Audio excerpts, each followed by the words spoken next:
What does it mean behind or inside the farm gate? I actually sat down on the couch the other day and I said, what does that mean to me inside the farm gate? So the first question I want to ask, and it's a little bit difficult because of the lighting, can you put your hand up and give me a wave if you're actually a farmer, food producer, fibre producer? So if everybody else has a little look around the room, we can just see that the overwhelming number of people in here are not the farmers. And that's what I started to consider, because we're having all these conversations about how do we get to 100 billion or how do we transform our industry. And actually the people that are going to be responsible for that are the farmers themselves. So I thought about it on my farm. How do I increase by 60%? And I guess that I feel like I'm a bit of a walking case study, because all of these ideas are fantastic ideas. And I looked at the roadmap that the NFF has produced, and it's got all the right things in there. And the report that's been produced by KPMG, 100% on the money. But how do we actually make it happen? And they're the questions that I've been asking. So all of the points in the report's great. The aspirational target is fantastic. But the reality is it's going to be the farmers at a grassroots level that actually have to create that increase. So a little bit about my farm. We're predominantly horticultural producers. We were growing brassicas, so cauliflowers and broccoli for the last few years. I went off and did a Nuffield scholarship, as that's been mentioned, and I was looking at export opportunities. So tick, yes, there's definitely a large Asian population right on our doorstep, and they want our fruit and vegetables and our other products, so tick for that. R&D, I went off and did that Nuffield scholarship, so that was using good R&D funds and, you know, trying to give that money to producers, so ticked for R&D. Innovation, we're using these new products on our farm, great. So off I go, I say I'm going to start exporting my cauliflower and my broccoli, and I'm going to get that into a market. Did the market want it? Yes, it did. Did we have the cauliflower and broccoli on the farm? Yes, we did.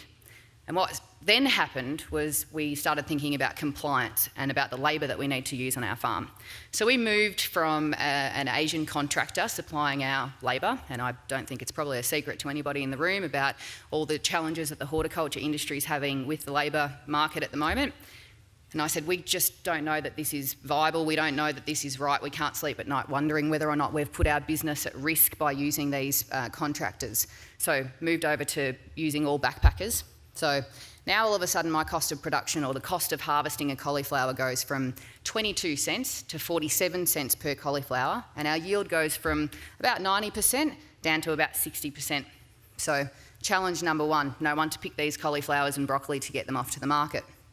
So then, righto, we've picked what we can of that 60%. We're trying the best that we could.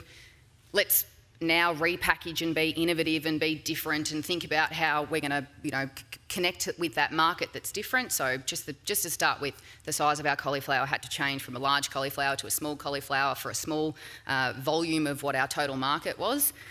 But that's okay, we're going to do all of that because I'm committed to getting to this export market and increasing our farm and increasing our turnover and looking at new markets. So, yep, let's get them packaged. We've done it differently. Let's get them on a truck. That's already a challenge enough.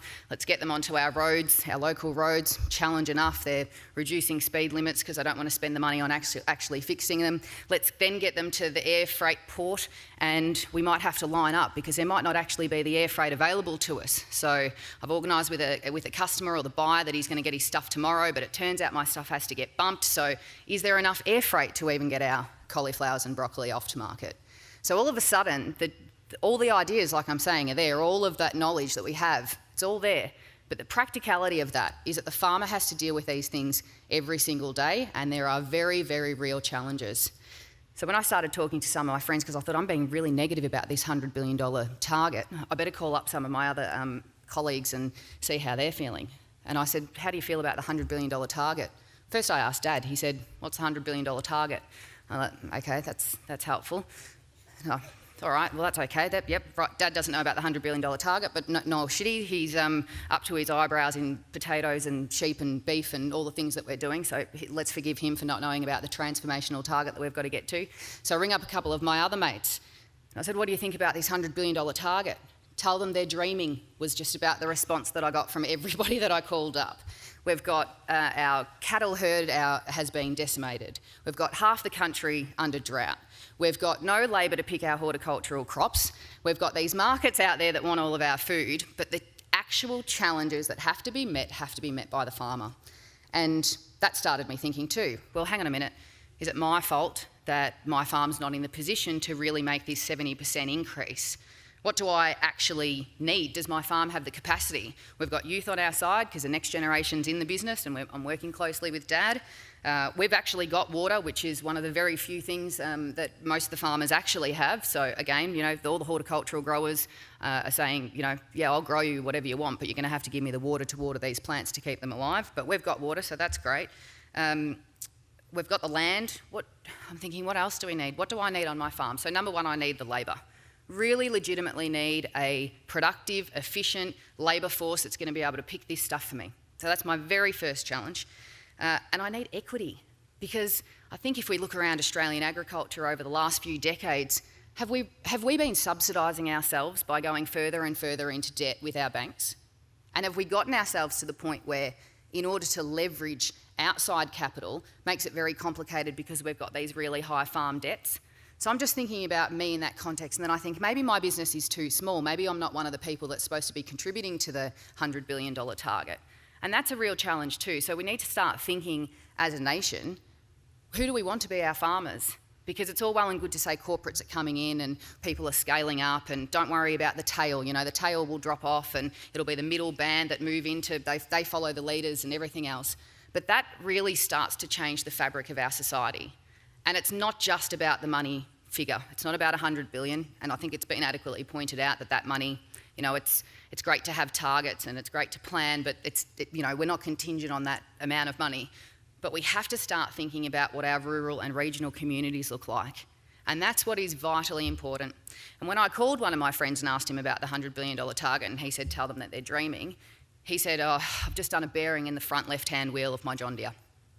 You tell me which corporate manager sitting back on his chair is going to be out here determining at 8:30 at night on a Sunday how he's going to go about fixing this bearing of a tractor. So we still need to have, whether it doesn't matter who owns that farming business, you still need the person on the ground living in that regional community who's actually going to be able to change the tyre or change the bearings or do whatever else. So we really need to think about our people, and so far we've got it wrong. And I've got a real problem with the fact that even though we're talking about R&D and all of the wonderful things that make up this industry and what we're all striving for, that we can know all the answers. We can produce the report, we can have the roadmap, and we've got it. We know where we need to go, we know what we need to do. But we're in this socio-political environment where the legislation that is made actually has a very, very real impact on our farms. So if we don't start talking about how to get that bipartisan support, and all the politicians will say, yeah, we need a national food plan and blah, blah, blah. But 4 or 5 years later, we're still struggling to get an agricultural visa. I'm just about sick of hearing myself speak about the agricultural visa. So can we grow? We want to grow. We're going to get free trade agreements. We hear it all the time. A free trade agreement is just excellent, but a free trade agreement doesn't mean anything when you've got the Australian government stopping table grapes from getting to market because they can't get their product picked because they don't have a legitimate labour force. So we need to deal with those things here and now, and we've got to stop talking about them round and round in circles because, like I said, agriculture knows the answer. So we talk about Israel and the Netherlands and how everybody's doing more with less, and those countries had a very, very specific plan about their agriculture, and they had a government that said, we value agriculture and we want to make it number one, and we are going to grow and we're going to transform and we're going to change, and they made meaningful legislation that actually created that impact in the end.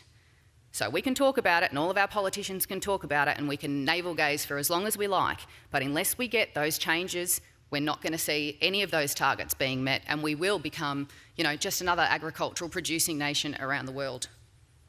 So the plan says, yes, I can actually double my output. Do I want to? Do I want to go into that much risk? Do I want to do that by myself, and should I do that on behalf of a nation?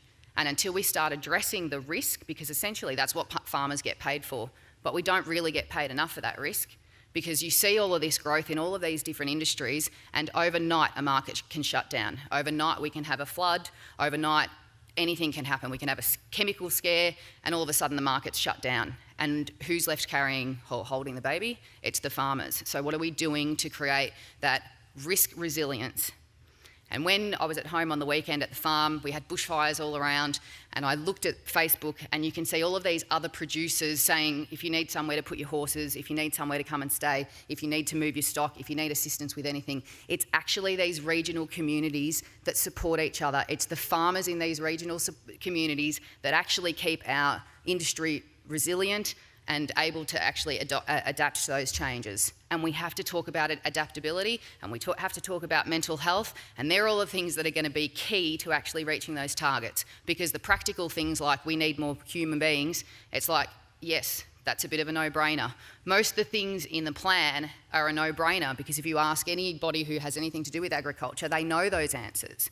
So we have to stand together. This is all going to come down to the relationships that we have and the way that we collaborate with each other to create trust between researchers, scientists, farmers, lobbyists, industry bodies. We all actually have to come together and keep our government accountable. And I think that that's going to be the number one thing that we have to do, because everything else, we know what we're doing, we know how to do it, and we are actually great farmers in this country. So I just really impress upon everybody to form those relationships with people, and whenever you are thinking about the work that you're doing, always keep the farm at the very centre of what it is that you're trying to achieve and what things you're trying to output, because it's the farmers who have to reach these targets. It's not going to happen just by magic. We need to actually support the growers and make sure that they have the practical tools that they need to actually be able to achieve those targets. Thank you.